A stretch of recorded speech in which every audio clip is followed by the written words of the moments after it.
잠언 23장 1절부터 3절까지 말씀 우리 같이 한 목소리로 공독하겠습니다. 내가 관원과 함께 앉아 음식을 먹게 되거든 삼가 내 앞에 있는 자가 누구인지를 생각하며 내가 만일 음식을 탐하는 자이거든 내 목에 칼을 두을 것이니라. 그의 맛있는 음식을 탐하지 말라. 그것은 속이는 음식이니라. 아멘. 자, 우리가 지금 잠언의 말씀을 함께 읽었죠? 자, 잠언 말씀인데 여기서 네가라고 얘기도 하고 있고 누군가가 너라는 대상에게 말을 하는 거니까 누가 말하는 건지 너는 누군지 요거부터 확인하고 말씀을 읽고 듣는 게 좋을 것 같아요. 잠언 말씀은 말하는 화자, 말하는 자가 누구예요? 성경 말씀이라고 해서 다 하나님의 말씀, 물론 다 하나님이 주시는 하나님의 뜻이 담겨있는 하나님의 말씀인데 그거 말고 직접적으로 성경에 써있는 말씀들 중에 어떤 것은 하나님이 얘기하시는 거죠. 또 복음서에 가보면 어떤 것은 예수님이 얘기하시죠. 서신서에 가면 누가 얘기해요? 서신서를 쓴 사도가 얘기하죠. 자, 이 잠언은 누가 말하는 거예요? 힌트를 드려볼까요? 지자로 시작해요. 사람처럼 되어 있는데 사람이 아니에요. 지혜입니다. 지혜. 잠언 말씀은 지혜가 사람들에게 전하는 말이에요. 지혜가 사람들에게 자녀들아 라고 부르면서 말을 하고 있습니다. 그래서 오늘 읽은 말씀 중에 제일 처음에 나오는 네가의 너는 이 말을 듣는 사람은 자녀들아 라고 불리는 하나님의 백성들. 그러니까 우리한테 하는 얘기예요. 지혜가 나에게 말한다. 이렇게 생각하고 들으면 됩니다. 네가 관원과 함께 음식을 먹게 되고 관원은 뭐예요? 높은 사람 관리. 높은 관리와 함께 식사를 하거든 같이 밥 먹는 사람이 누군지 잘 생각하고 네가 만약에 먹는 걸 좋아하는 사람이라면 먹는 거에 정신 팔리지 않도록 정신 바짝 차려라. 그 얘기예요. 그 맛있는 음식을 탐하지 마라. 음식에 집중하고 있는 자리가 아니다. 그 상황이 머리에 그려지시죠? 개역개정의 성경은 이렇게 번역하고 있는데요. 말씀 묵상을 계속 공동번역 본문으로 제가 하거든요. 공동번역은 비교해서 읽어보니까 훨씬 더 직접적으로 확 다가오게 번역이 되어 있어요. 제가 그거 읽어드려 볼게요. 그 주보 순서 밑에도 공동번역 기록해 드렸어요. 똑같은 말씀인데 이렇게 번역합니다. 임금과 한 식탁에 앉게 되거든 네 앞에 무엇이 있는지 잘 살펴라. 식욕이 마구 동하거든 입에 망을 씌워라. 임금이 즐기는 맛난 음식은 바라지도 마라. 그것을 먹으면 화를 입는다. 아멘. 같은 내용이죠. 근데 조금 더 직접적으로 와닿아요. 왜냐하면 관원이라는 말을 임금이라는 더 높은 대상으로 바꿔놨고 상황이 좀 더 확실해지는 것 같아요. 그리고 사용하는 말들이 용어들이 조금 더 직접적이에요. 어떤 상황을 얘기하는 건지 그려지실 겁니다. 임금님과 내가 지금 왕이 있는 세상은 아니지만 상상을 해보죠. 임금님과 내가 한 식탁에서 식사를 하게 된다면 나는 어떤 자세를 가져야 될까? 좀 더 이해하기 쉬운 비유로 바꾸면 조금 권력의 수준은 떨어지지만 대통령, 현재에 있는 사람이니까. 왜 떨어진다고 얘기했어요? 대통령은 선출된 권력자일 뿐, 왕은 모든 권한과 나라의 주인이잖아요. 그 왕이 더 높아요. 비교하자면. 그래도 비교할 만한 대통령이나 혹은 캐나다 수상과 내가 단둘이 독대하면서 식사하는 자리가 있다. 근데 내가 굉장히 좋아하는 음식이 나왔다. 거의 그 음식만 보면 정신을 못 차릴 정도의 음식이 나왔다. 어떻게 해야 되겠어요? 정신을 바짝 차려야죠. 음식을 조금 밀어놓고라도. 그 상황을 이야기하는 말씀이에요. 오늘 이 말씀이 핵심적으로 무엇을 이야기하는 건지, 그리고 이런 상황에서 내가 이런 상황에 처했다면 무엇에 집중하고 어디에 마음을 둬야 되는지를 생각하게 고민하게 만들어요. 생각해 본다면 여러 가지가 될 수도 있겠죠. 자세히 모를 수도 있어요. 근데 확실한 거는요, 음식에 집중해서 맛있게 먹는 것, 이것은 아니라는 건 확실해요. 그쵸? 분명히 더 중요한 게 있는 자리인 거예요. 음식이 중요하지 않아서가 아닙니다. 먹고 사는 문제가 왜 안 중요하겠어요? 그러나 그 상황에서는 그 자리에서 당장 먹는 것보다 더 중요한 게 있는 자리라는 것을 기억할 필요가 있는 거죠. 만나는 사람과 그 만남의 목적이 더 중요한 자리니까 그것을 생각하라는 거예요. 만나기 위해서 식사를 하는 거지 식사를 하기 위해서 만난 게 아닌 거죠. 그러니까 사람들이 만날 때 마음 편안하게 식사하기 위해서 만나는 경우가 있어요. 근데 무슨 얘기를 하기 위해서, 중요한 얘기를 하기 위해서 식사하자고 시간을 좀 길게 갖기 위해서 그렇게 할 수 있죠. 그런 상황이라고 저는 받아들여지는 겁니다. 상상해 볼까요? 좀 더 우리에게 와닿을 만한, 우리가 경험했을 법한 그런 상황으로요. 소개팅을 합니다. 선을 봅니다. 남녀가 만나서 식사를 합니다. 여러분 성별에 따라서 한번 상상해 보세요. 여러분들 경험을 떠올려 보세요. 상대방이 여자분이든 남자분이든 상대방이 나왔는데 나에게는 관심도 보이지 않고 나에게 뭐 묻지도 않고 음식에 집중해서 아주 맛있게 야무지게 음식을 먹는다고 상상해 보세요. 여러분들에게 어떤 감정이 일어납니까? 이미 다 지난 얘기고 연애세포가 다 죽어버려서 기억이 안 나십니까? 상상해 보자고요. 아, 참 복스럽게 잘 먹는다. 좋은 사람 같아. 이러시겠어요? 굉장히 화가 나고 당황할 것 같아요. 이 사람은 나한테 관심이 없구나. 억지로 나왔구나. 뭐 이런 생각을 하지 않을까요?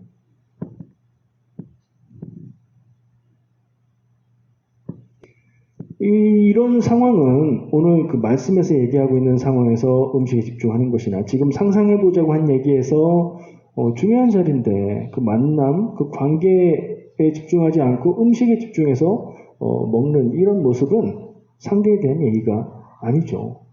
소개해준 사람에 대한 예의도 아니에요. 그리고 자기 자신의 가치를 떨어뜨리는 그런 행동이에요. 여러분들 들어보셨을 거예요. 세계적인 부자, 여러분들이 아시는 부자 떠올려 보세요.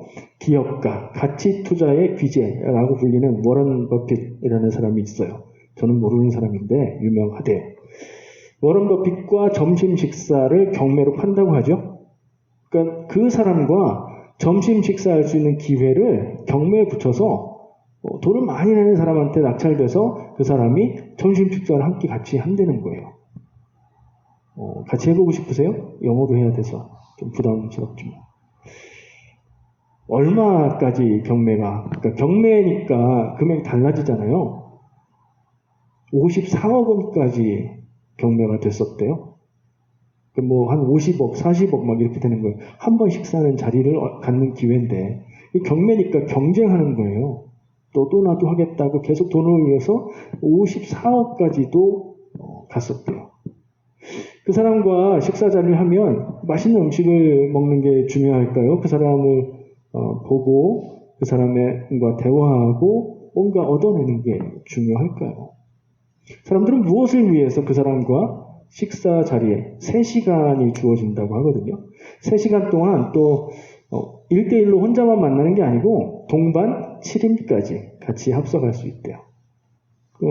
근데 아무리 그래도 50억이 넘게 지불하고 같이 식사를 한다는 것. 그리고 아무리 만나는 사람이 중요하다고 하더라도 그 정도 식사 자리에는 어떤 음식이 나올까? 이런 상상도 돼요. 근데 워런 버핏이 거의 손가락에 꼽히는 어떤 때는 세계 최고 부자이기도 했다가 조금 순위가 내려가기도 했다가 그런 사람이거든요. 그 사람이 돈 벌려고 난 돈을 좀 더 벌어야 되겠어 해서 그런 자리를 만들었을까요? 이게 벌써 20여 년 정도 계속 해오고 있는 행사래요. 왜 그럴까 해서 찾아봤어요. 찾아봤더니 글라이드라는 자선단체를 후원하는 행사래요. 그게.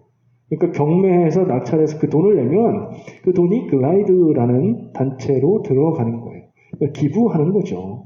경쟁에서 더 많이 기부를 하는 거예요. 그 글라이드라는 단체는 노숙자나 중독에 빠진 사람들의 재활을 돕는 그런 단체래요. 워런 버핏이 자기의 시간과 노력들을 투자해서 기부를 할 수 있도록 기회를 주는 거죠.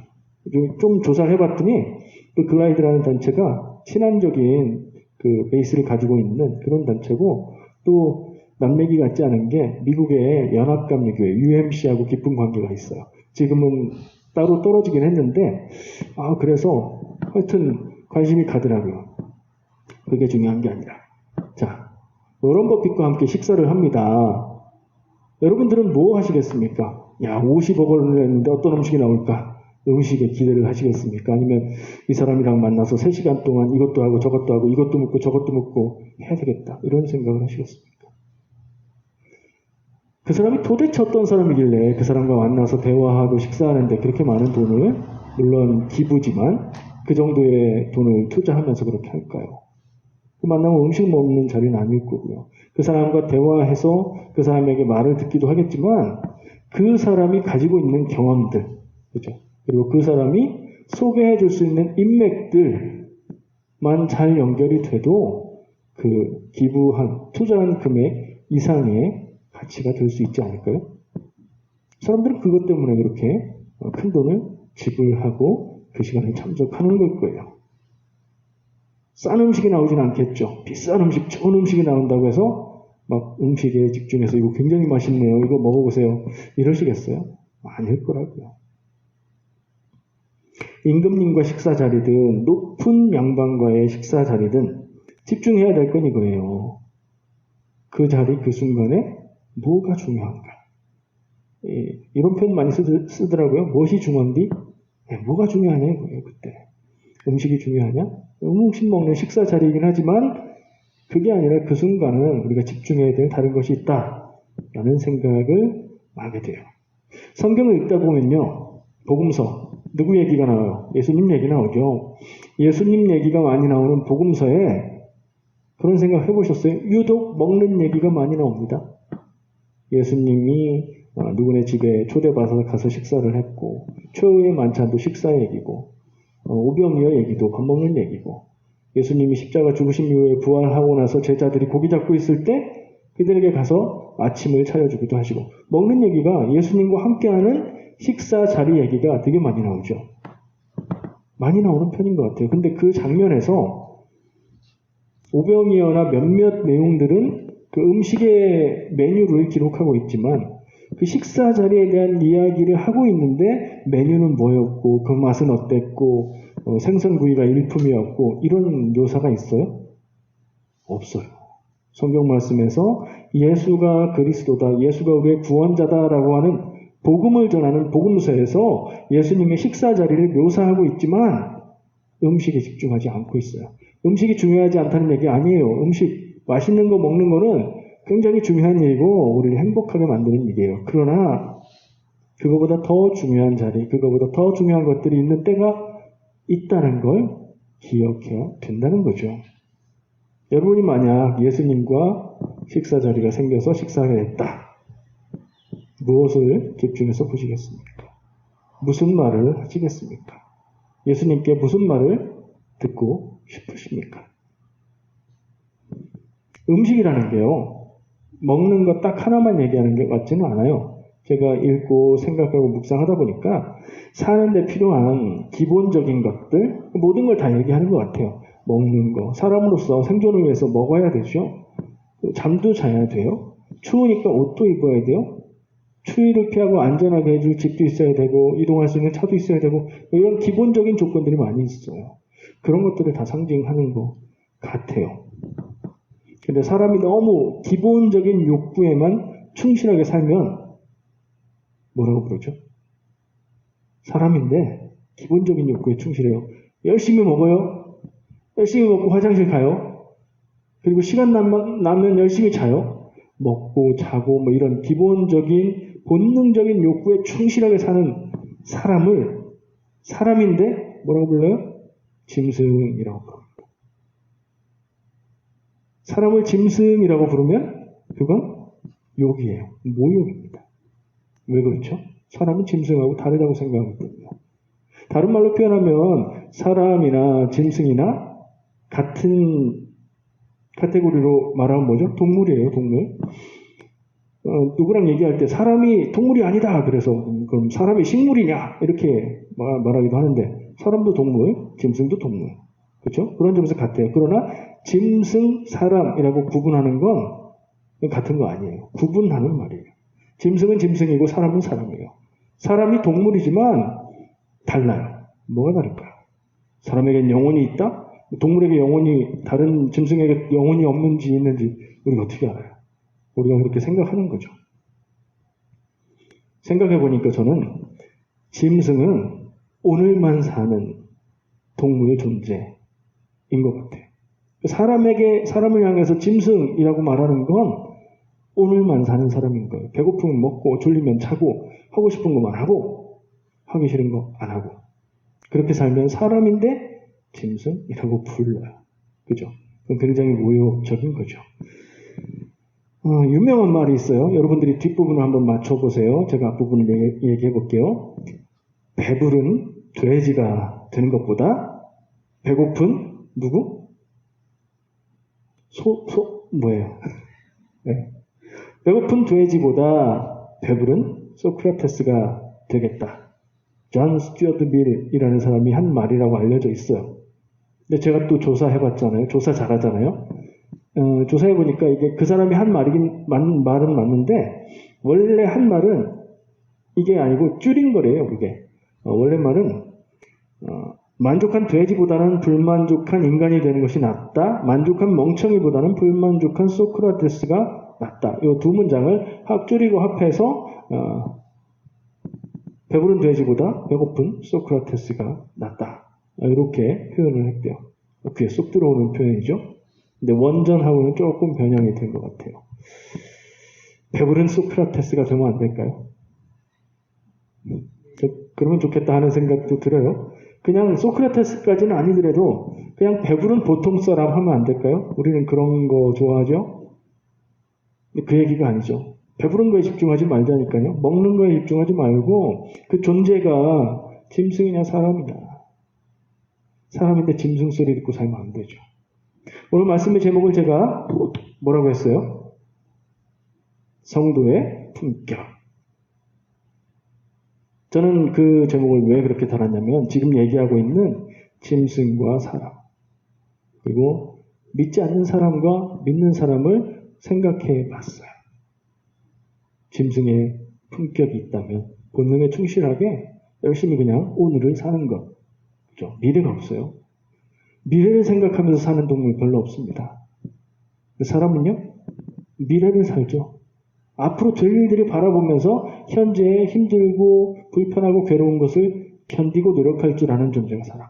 예, 그래서 미래를 산다고 제가 표현을 했습니다. 성도는요, 사람이라는 건 같지만 그 중에서도 믿는 사람은요, 더 미래를 보고 삽니다.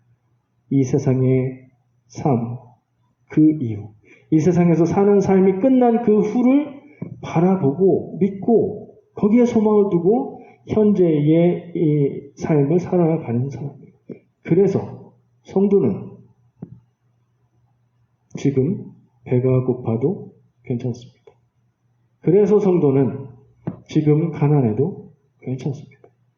그래서 성도는 지금 하여튼 뭐 괴로운 거 다 갖다 붙여도 괜찮습니다. 왜냐하면 이 세상의 삶을 넘어서 그 이후에 있는 영원한 생명, 그 영원의 시간의 구원, 하나님과 함께 거하는 것을 보았고, 알고, 경험했고, 그것으로 현재를 살아가고 있기 때문입니다. 가장 큰 것을 가졌는데 사소한 것들에 집착할 필요가 없는 거죠. 사람에게는 사람의 품격이 있습니다. 내 배가 고프면 내 배를 채우는 게 동물, 짐승이라면 내 배가 고파도 더 배고픈 사람이나 자녀들이나 연약한 사람들에게 양보하는 게 사람의 품격이죠. 성도의 품격이 있습니다. 세상을 사는데 이익을 추구하기보다 하나님의 뜻을 따르는 것. 이게 이렇게 겹쳐서 같으면 아주 좋은데 안 같을 때도 기뻐하며 하나님의 뜻을 따르는 것. 내가 손해보더라도 사랑하는 일을 택하는 것. 내 배를 채우고 내 주머니를 불리기보다 내가 가진 것, 나에게 허락된 것을 가치 있는 일에 쓸 줄 아는 것. 뭐 이런 거 아닐까요? 여러분들이 살고 있는 모습. 여러분들이 살고 싶어 하는 그런 모습. 어떤 사람들은 목숨 걸고 믿어서 정말 목숨을 걸고 순교한 사람들도 있죠.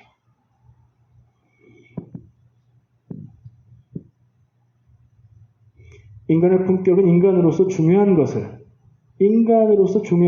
중요하게 여기고 사는 거예요. 그러니까 중요한 거라고 생각은 하지만 실제로 삶에서 그걸 중요하지 않게 여기고 살 수 있죠. 근데 인간의 품격은 중요하다고 생각하는 걸 중요하게 여기고 사는 거예요. 성도의 품격은 인생에서 가장 중요한 것을 중요하게 대하면서 사는 겁니다. 그게 뭐예요? 구원, 영혼, 하나님의 뜻인 거죠. 아까 말했습니다. 짐승과 사람은 다르다. 사람 중에서도 믿는 사람은 또 성도라서 구별된다. 달라요. 짐승 다르고 그냥 사람 다르고 성도 달라요. 다르다는 건 뭐예요? 차이가 있는 거죠.